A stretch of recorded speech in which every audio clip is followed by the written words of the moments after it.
in just 9 minutes. Let's use Particle's wallet as a service to implement social login within an application built on zkSync Era.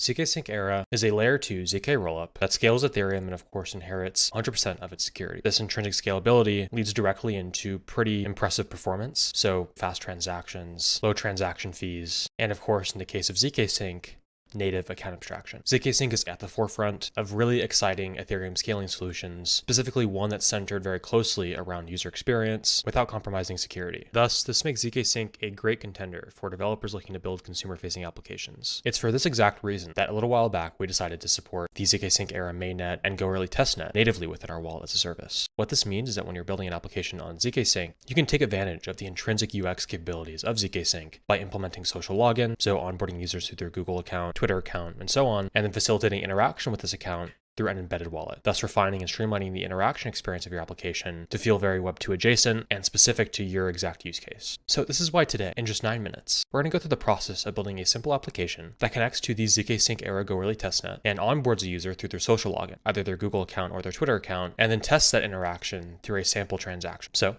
let's jump right into it.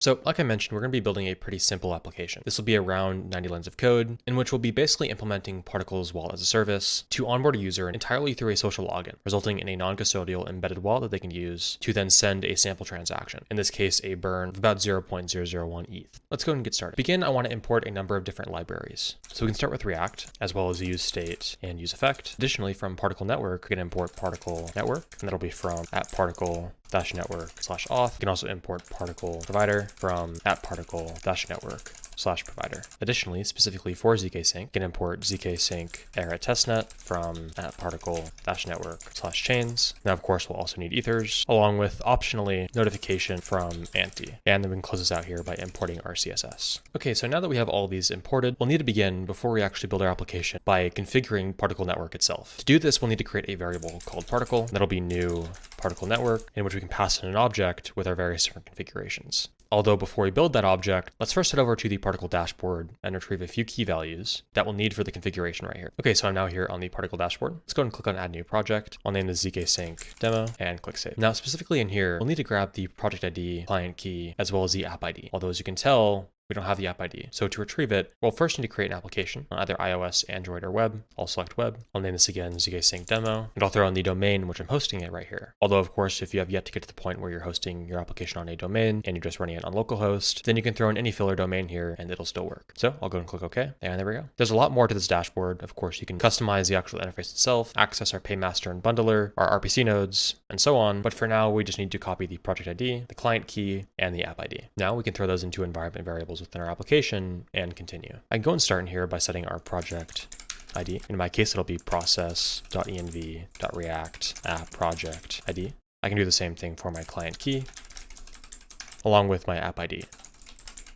Additionally, I can set the chain name as zkSync Era testnet.name, along with the chain ID as zkSync Era testnet.id. Now, of course, if we were doing this on mainnet, then I could use the standard zkSync Era object right here. Additionally, I can set wallet to this object here, in which I want to pass in display wallet entry as true. So that's our Particle object configured. Although before we move on to our app component, we'll need to create a custom ethers provider using this object to route all of our transactions and whatnot through Particle's wallet as a service itself. So let's do this within a variable called custom provider. We can set that equal to new ethers.providers.web3 provider. Then we can pass in new particle provider, which will take particle.auth. Then we can also throw in any. So basically what this will do is, because of course we're passing in our custom 1193 provider object, when we call and use ethers, it'll be automatically routed to Particle. You'll see a demonstration of this in a moment. But first, let's go ahead and actually build out the core application logic within app. We can open that up right here. Let's start by setting two states. This will be balance and set balance, as well as user info and set user info. With those set, let's also open up a use effect. Within here, we can implement our logic to keep the balance in the front end as up to date and accurate. So to do that, let's first open with a conditional, checking if user info is defined or if it's truthy or falsy. If it is defined, then we can call fetch balance. We'll be writing this function in one moment. Now, of course, we can close this use effect by making it dependent on user info.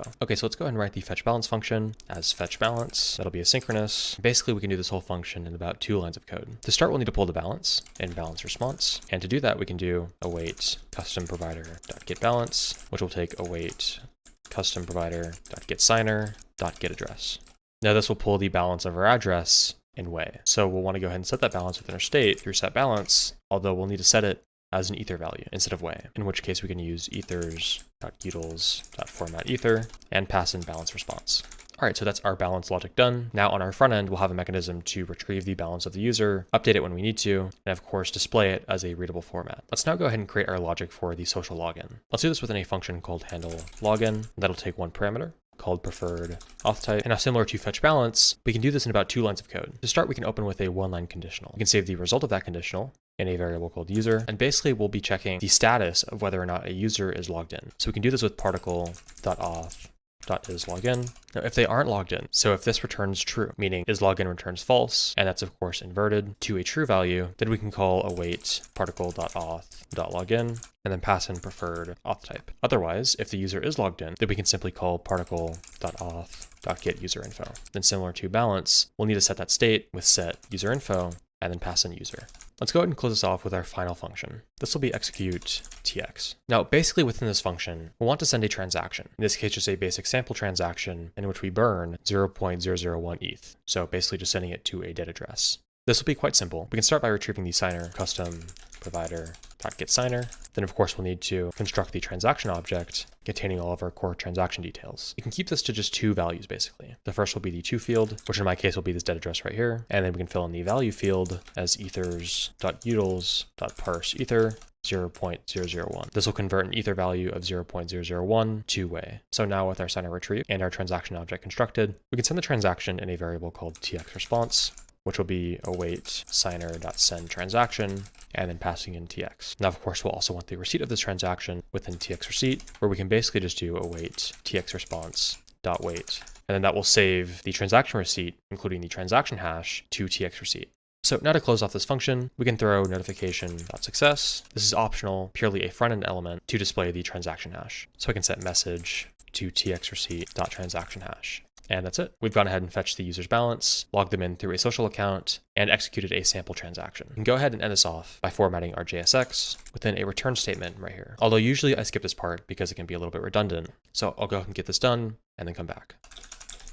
And there we go. It's pretty simple. We're basically just checking again the status of user info. So basically determining if a user is logged in or not, then creating 2 buttons, either sign in with Google or sign in with Twitter, which are mapped to handle login, passing in a string of either Google or Twitter. We have many more social login mechanisms from email to phone number, GitHub, Facebook, LinkedIn, Discord, and so on. But in this case, for the sake of simplicity, I want to stick to Google and Twitter. Then once a user has logged in, we display their name, their balance in ETH, and 2 buttons. The first being execute transaction, which is mapped to execute TX, and the second being disconnect, which is mapped to particle.auth.logout. Okay, so to finally end this off, all we have left to do is throw in export, defaults, and then app. Perfect, so that's the sample application done. So go ahead and give it a try to see if it works. So as you can see, I am on the main page here. We have, as we set up, our 2 buttons, sign in with Google and sign in with Twitter. For this example, let's go ahead and choose sign in with Google and click it right here. As you can see, I now have the modal pop-up. If you choose to follow the GitHub repository that I've linked below this video, then this pop-up will actually be integrated within the application itself because it'll use Particle Auth Core. Although in this case, because I'm using Particle Auth, we have this pop-up right here in which I can choose my Google account. And there we go. We have my name, my balance in ETH, which at the moment is 0.148. And then of course our 2 buttons, execute transaction and log out. But also, as you'll notice, we have this little particle logo down here, which is our wallet modal for interacting with the wallet. This is optional. You don't have to display this, but this offers a unified mechanism of using the wallet generated by the social login. So let's go ahead and give it a try by clicking execute transaction. As you can see, I'm sending 0.001 ETH to this address right here. And of course we have the network fee, which I can even customize if I want to, along with the function, the hex data, etc. So let's go ahead and click on confirm. And there we go.